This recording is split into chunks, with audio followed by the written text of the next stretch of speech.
अस्सलाम वालेकुम दोस्तों, मैं नेशनल स्टेडियम कराची में मौजूद हूं और आप ये प्रोग्राम मार्को कोला के तामुन से सुन रहे हैं। फाइनली हैदराबाद किंग्समैन ने सिंध डर्बी जीत ली है।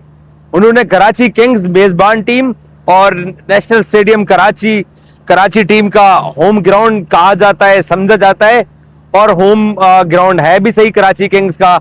तो हैदराबाद किंग्स ने आज सिंध की पहली मर्तबा पाकिस्तान सुपर लीग में 11 बरसों में पहली मर्तबा दो सिंध के एक ही सूबे से टीमें आपस में मध्य मुकाबले आई और कराची किंग्स हार गया और हैदराबाद किंग्समैन ने पहली कामयाबी हासिल की है।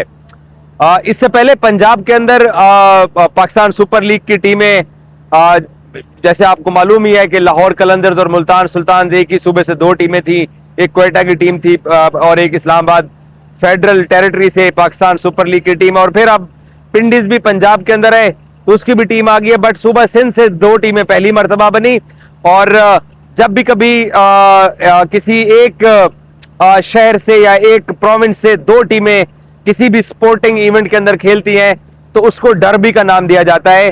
और जैसे मैनचेस्टर यूनाइटेड और मैनचेस्टर सिटी का मुकाबला हो या मेलबर्न रेनिगेट्स का या मेलबर्न स्टार्स का, या जैसे उस दिन कैपिटल डर्बी का नाम दिया गया इस्लामाबाद यूनाइटेड और उनके सामने जब पिंडीज की टीम थी, तो आज का जो मैच था इसको सिंध डर्बी डिक्लेयर किया गया था।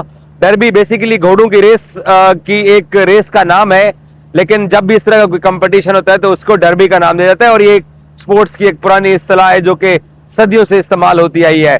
सो हैदराबाद को मुबारक हो भाई, उन्होंने सिंध डर्बी जीत ली है और उन्होंने कराची किंग्स को जो है ना वो मात दिया और बड़े आसानी के साथ दिए। हालांकि मिडिल ओवर्स के अंदर मुझे लग रहा था कि थोड़ा सा कहीं हैदराबाद दोबारा चोकर्स की तरह ना परफॉर्म कर जाए, लेकिन आज एक और भी चेंज पाकिस्तान सुपर लीग में हमें देखने में आया कि साइम अयूब ने आज ओपनिंग स्लॉट के ऊपर बैटिंग नहीं की है।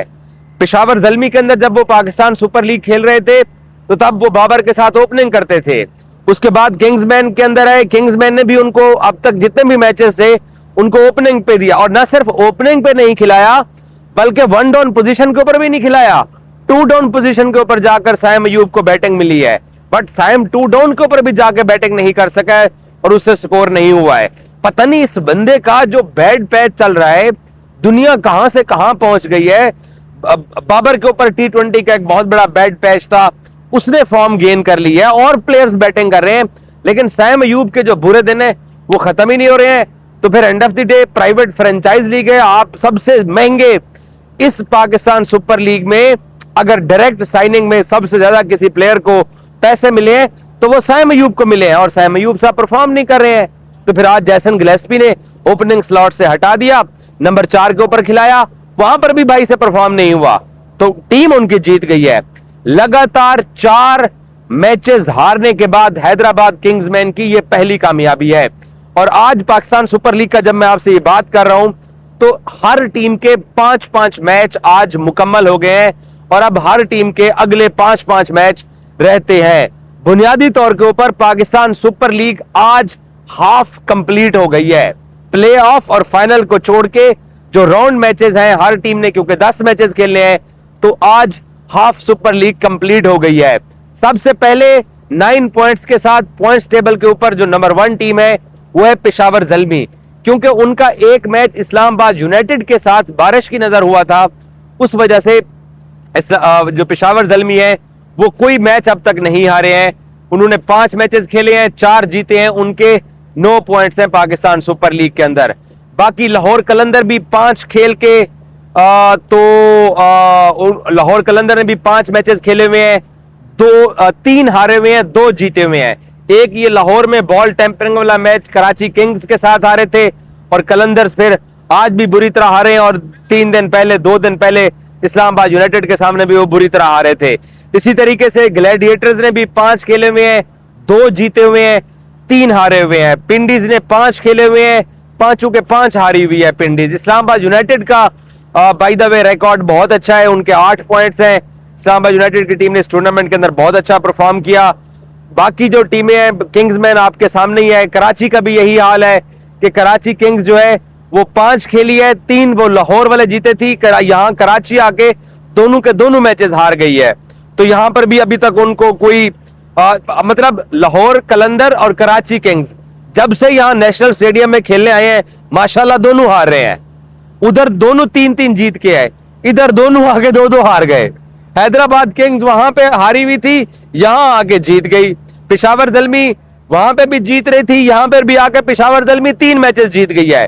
अलबत्ता पिंडीज वहां पे भी हार रहे थे, यहां पे भी आके पिंडीज वाले हार रहे हैं। सो ये पाकिस्तान सुपर लीग की जो है वो पॉइंट्स टेबल है, और इस पॉइंट्स टेबल के अंदर सबसे नीचे पिंडीज लगा हुआ है। पिंडीज से ऊपर जो 7वें नंबर के ऊपर है वो हैदराबाद किंग्समैन है। फिर आपके सामने ऑब्वियसली नहीं अच्छा परफॉर्म हुआ क्वेटा के लिए, बट उन्होंने अभी भी 4 पॉइंट गेन किए हुए हैं। लाहौर कलंदर्स ने भी 4 पॉइंट्स गेन किए हुए हैं। सो ये पाकिस्तान सुपर लीग की अब तक की जो हाफ जर्नी है वो मुकम्मल होगी, और मैं ये तवक्को करूंगा कि अब क्योंकि हर टीम के 5 मैचेस हैं और अब यहां से टीमों की वो जो पिक्चर है वो क्लियर होना स्टार्ट हो जाएगी। हैदराबाद अभी भी 4 मैचेस हारने के बाद टूर्नामेंट से बाहर होने की बॉटम के ऊपर खड़ा हुआ है। अगर एक आधा मैच उनका आगे पीछे हो गया तो ये 8 टीमों का पाकिस्तान सुपर लीग है। ऐसा नहीं है कि ये 6 टीमों की सुपर लीग हो रही है तो आप जो है ना किसी भी तरीके से राइट लेफ्ट होके तो प्लेऑफ के अंदर घुस जाएंगे। यहां 7 टीमें अब आपका नंबर लेने के लिए तैयार बैठी हुई है। तो हैदराबाद किंग्समैन के पास कोई मार्जिन नहीं है, बट आज हैदराबाद किंग्समैन ने क्या किया, आज नंबर 8 तक उन्होंने बैटिंग खिलाई है।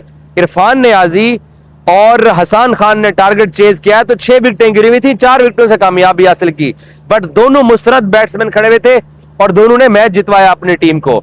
तो हैदराबाद किंग्समैन ने अपनी बैटिंग लाइनअप को बढ़ाया है, उन्होंने अपने जो बैटिंग के ऑप्शन से वो और इंक्रीज किया, और मार्नस लबुशैन को ओपनिंग करवा के भी उनको फायदा हुआ है, क्योंकि साइम अयूब उनको कोई फायदा नहीं पहुंचा रहा था।